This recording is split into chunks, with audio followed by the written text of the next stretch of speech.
엘프리데 앵리네크의 피아노 교사에 대해 자세히 살펴보겠습니다. 이 작품은 현대 독일어권 문학의 가장 충격적이고 도전적인 작품 중 하나입니다. 엘프리데 앵리네크는 1946년 오스트리아에서 태어난 소설가이자 극작가로 2004년 노벨문학상을 수상한 독일어권 현대문학의 가장 논란적이고 영향력 있는 작가 중 한 명입니다. 위르츠 추슐라크에서 태어난 그녀는 어린 시절부터 엄격한 가톨릭 교육을 받았으며 이는 후에 그녀 작품의 중요한 모티프가 되었습니다. 빈 대학교에서 연극학과 미술사를 전공한 그녀는 1960년대부터 문학 활동을 시작했습니다. 앵리네크의 문학은 오스트리아 부르주아 사회의 위선과 폭력성을 가차없이 폭로하는 것으로 유명합니다. 그녀는 페미니즘적 관점에서 가부장제 자본주의 파시즘의 연관성을 탐구합니다. 특히 여성의 몸과 섹슈얼리티가 어떻게 억압과 착취의 도구로 사용되는지를 적나라하게 드러냅니다. 그녀의 작품들은 극도로 도발적이고 불편한 내용으로 인해 종종 검열과 비판의 대상이 되었습니다. 하지만 동시에 현대 사회의 어두운 면을 예리하게 통찰한 문학적 성취로 인정받고 있습니다. 앵리네크는 독자들로 하여금 불편한 현실과 직면하게 만드는 작가로 평가됩니다. 피아노 교사는 1983년에 발표된 앵리네크의 대표작이자 가장 널리 알려진 소설입니다. 이 작품은 비엔나 음악원에서 피아노를 가르치는 중년 여성 에리카 코우트의 비극적 삶을 그린 소설입니다. 발표 당시부터 강렬한 반향을 불러일으킨 이 작품은 모성과 딸의 관계, 예술과 현실의 괴리, 그리고 억압된 성적 욕망의 왜곡된 표출을 통해 오스트리아 부르주아 사회의 병리학적 측면을 드러냅니다.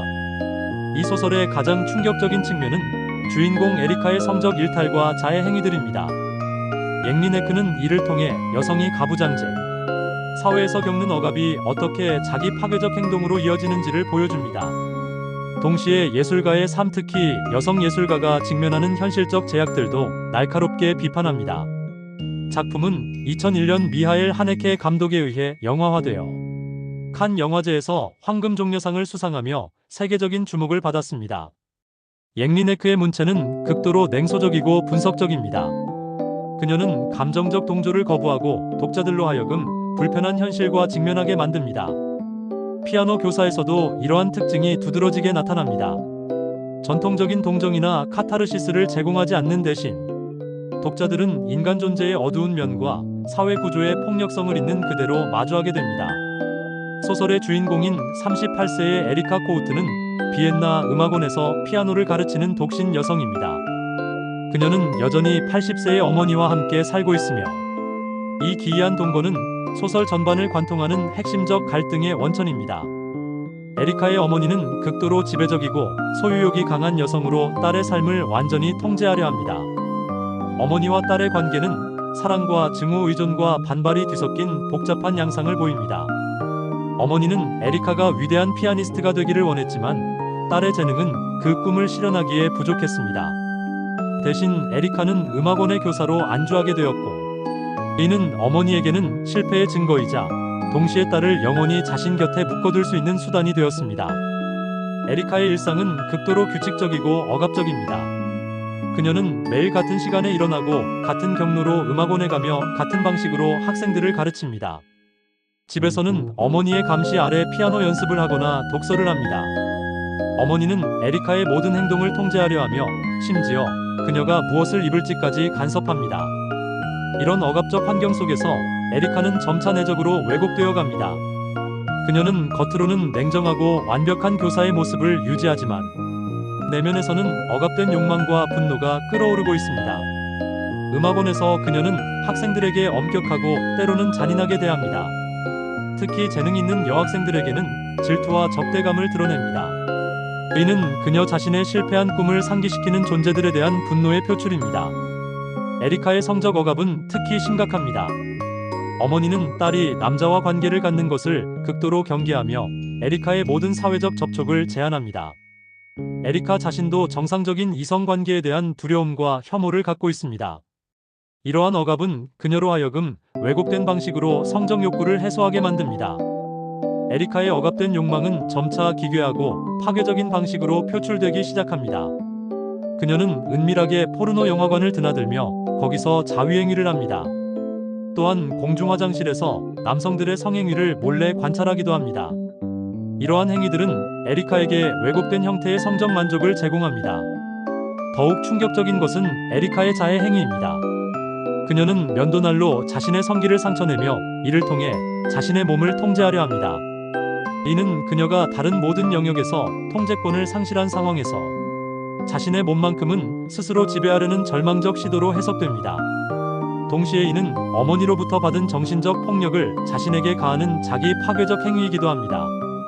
에리카의 학생들에 대한 태도도 점차 비정상적으로 변해갑니다. 그녀는 재능 있는 여학생의 손에 유리 조각을 숨겨놓아 상처를 입게 만듭니다. 이는 자신이 이루지 못한 꿈을 학생이 이룰 수도 있다는 것에 대한 질투와 분노의 표현입니다.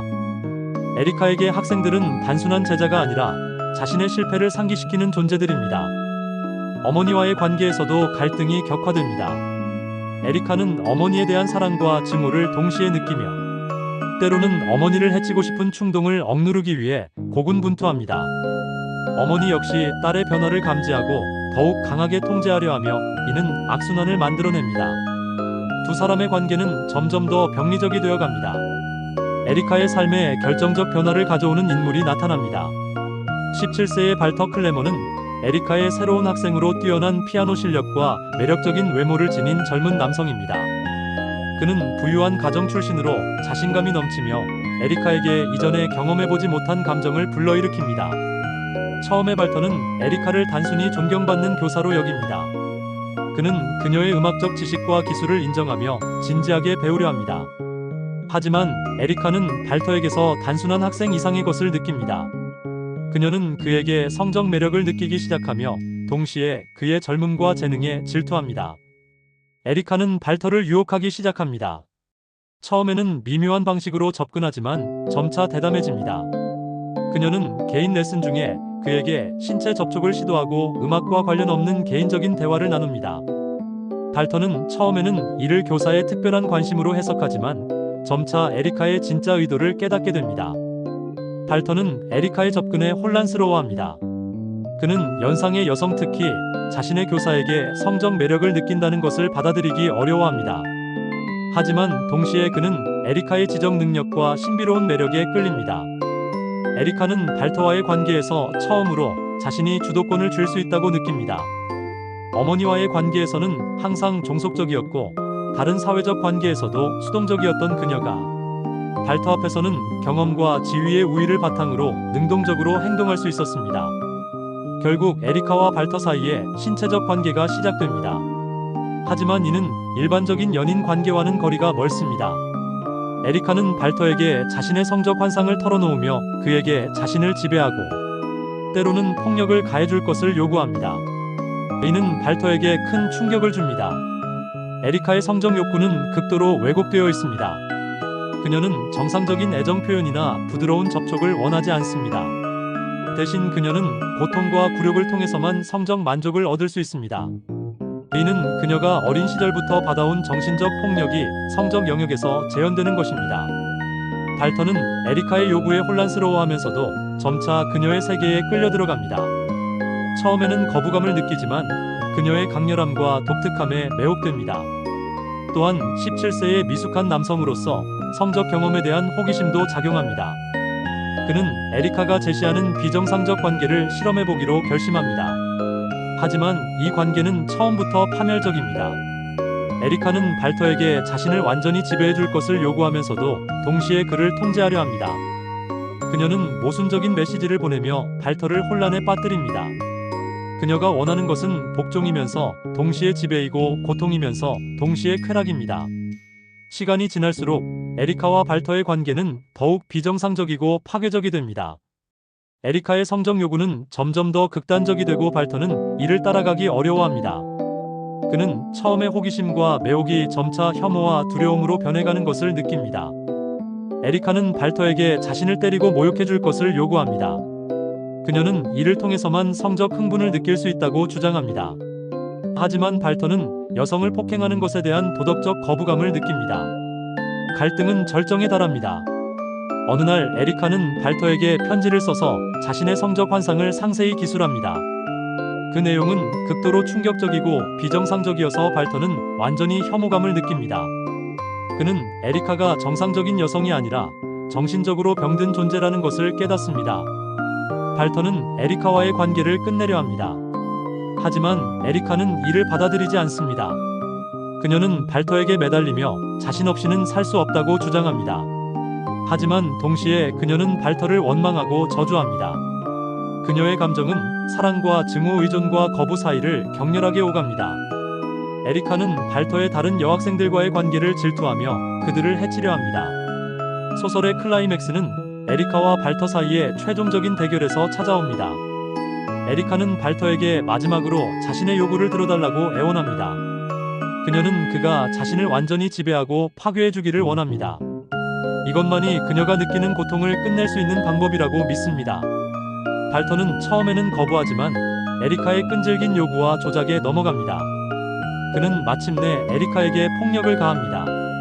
하지만 이는 에리카가 원했던 형태의 폭력이 아닙니다. 발터의 폭력은 사랑이나 열정에서 비롯된 것이 아니라 혐오와 분노에서 나온 것입니다. 에리카는 발터의 폭력을 받으면서도 만족을 느끼지 못합니다. 오히려 그녀는 더욱 절망적이 됩니다. 그녀가 원했던 것은 단순한 신체적 폭력이 아니라 완전한 소유와 지배였지만 발터는 그녀를 소유하고 싶어 하지 않습니다. 이 사건 이후 두 사람의 관계는 완전히 끝납니다. 발터는 에리카를 버리고 떠나며 에리카는 완전한 고립 상태에 빠집니다. 에리카의 삶은 완전히 무너집니다. 발터와의 관계 종료 후 그녀는 더욱 극단적인 자기 파괴 행위에 빠집니다.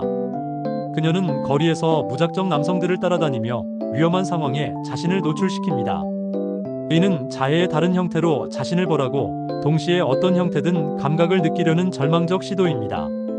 어머니와의 관계는 더욱 악화됩니다. 두 사람은 이제 서로를 증오하면서도 분리될 수 없는 상태가 되었습니다. 어머니는 딸의 파괴적 행동을 막으려 하지만 그녀의 통제 시도는 오히려 에리카를 더욱 극단으로 몰아갑니다. 에리카의 정신 상태는 계속 악화됩니다. 그녀는 환청을 듣기 시작하고 현실과 환상을 구분하지 못하는 순간들이 늘어납니다. 그녀는 발터가 다시 돌아올 것이라는 망상에 사로잡히기도 하고 때로는 그를 죽이고 싶다는 충동에 시달리기도 합니다. 음악원에서 에리카의 행동은 더욱 예측 불가능해집니다. 그녀는 수업 중에 갑자기 피아노를 쳐서 불협화음을 만들어내거나 학생들에게 부적절한 질문을 합니다. 때로는 수업 도중에 갑자기 교실을 나가버리기도 합니다. 학교 당국은 그녀의 정신 상태를 우려하기 시작합니다. 에리카는 자신이 완전히 실패한 존재라는 것을 깨닫습니다. 피아니스트로서의 꿈도 교사로서의 역할도 여성으로서의 삶도 모든 것이 실패였습니다. 그녀는 자신의 존재 자체가 잘못되었다고 느끼며 죽음에 대해 생각하기 시작합니다. 에리카는 마지막으로 자신의 삶을 되돌리려는 시도를 합니다. 그녀는 발터에게 편지를 써서 용서를 구하고 다시 시작할 수 있다고 애원합니다. 하지만 발터는 답장하지 않습니다. 그는 이미 에리카를 과거로 묻어버렸고 새로운 삶을 시작했습니다. 소설은 에리카가 완전히 패배한 상태로 끝납니다. 그녀는 어머니와의 관계에서도 사회적 관계에서도 자기 자신과의 관계에서도 모든 것을 잃었습니다. 그녀는 여전히 어머니와 함께 살고 있지만 이제 그들의 관계는 사랑도 증오도 아닌 무관심과 체념의 상태가 되었습니다. 에리카는 더 이상 피아노를 치지 않습니다. 집에 있는 피아노는 먼지를 쌓아가며 방치되고 그녀는 그것을 보려 하지도 않습니다. 음악이 그녀에게 가져다준 것은 결국 고통과 실패뿐이었습니다. 그녀는 자신의 모든 꿈과 열정을 포기했습니다. 피아노 교사는 여러 층위의 복합적 주제를 다룹니다. 가장 명백한 것은 모성의 폭력성에 대한 탐구입니다. 에리카의 어머니는 사랑의 이름으로 딸을 파괴합니다. 그녀의 과보호와 통제는 딸의 정상적 발달을 가로막고 결국 딸을 정신적 괴물로 만듭니다. 옌리네크는 이를 통해 가부장제 사회에서 여성이 여성을 억압하는 메커니즘을 드러냅니다. 성적 억압과 그 결과도 중요한 주제입니다. 에리카의 비정상적 성적 욕구는 평생의 억압이 낳은 결과입니다. 그녀는 정상적인 사랑이나 성관계를 경험할 기회를 박탈당했고 그 결과 왜곡된 형태로만 성적 만족을 추구하게 되었습니다. 예술가의 삶에 대한 비판적 성찰도 빼놓을 수 없습니다. 에리카는 예술가가 되려 했지만 재능의 한계로 인해 실패했습니다. 그녀는 교사로 만족해야 했고, 이는 그녀에게 지속적인 좌절감을 안겨주었습니다. 부르주아 사회의 위선도 중요한 비판 대상입니다. 에리카와 그녀의 어머니가 속한 빈의 중산층 사회는 겉으로는 문화적이고 교양 있는 모습을 보이지만 실제로는 억압과 폭력으로 가득합니다. 피아노 교사는 독자들에게 극도로 불편한 경험을 제공합니다. 에리카의 비정상적 행동과 자기 파괴적 성향은 쉽게 이해하거나 공감하기 어렵습니다. 하지만 바로 이런 불편함이 작품의 힘입니다. 앵리네크는 독자들이 외면하고 싶어하는 현실의 어두운 면을 정면으로 드러냅니다. 이 소설은 해피엔딩이나 카타르시스를 제공하지 않습니다. 에리카는 구원받지 못하고 독자들도 위안을 얻지 못합니다. 하지만 이러한 절망적 결말이야말로 앵리네크가 전하고자 하는 메시지의 핵심입니다. 현실의 문제들은 쉽게 해결되지 않으며 때로는 돌이킬 수 없는 파괴가 일어난다는 것입니다. 피아노 교사는 21세기에도 여전히 충격적이고 도전적인 작품으로 남아 있습니다. 그것은 인간 존재의 어두운 면을 탐구하고 사회 구조의 폭력성을 드러내며 예술과 현실의 복잡한 관계를 성찰합니다. 불편하지만 정직한 절망적이지만 진실한 이 소설은 현대 문학의 중요한 성취이자 인간 조건에 대한 깊은 통찰을 제공하는 걸작입니다. 본 영상에서 사용된 책의 내용은 저작권법상 공정 이용을 목적으로 인용되었습니다. 영상의 핵심 내용은 책 내용의 요약이나 비평이며 원작 전체를 대신할 수 없습니다. 저작권 소유자의 요청이 있을 경우 즉시 조치를 취하겠습니다.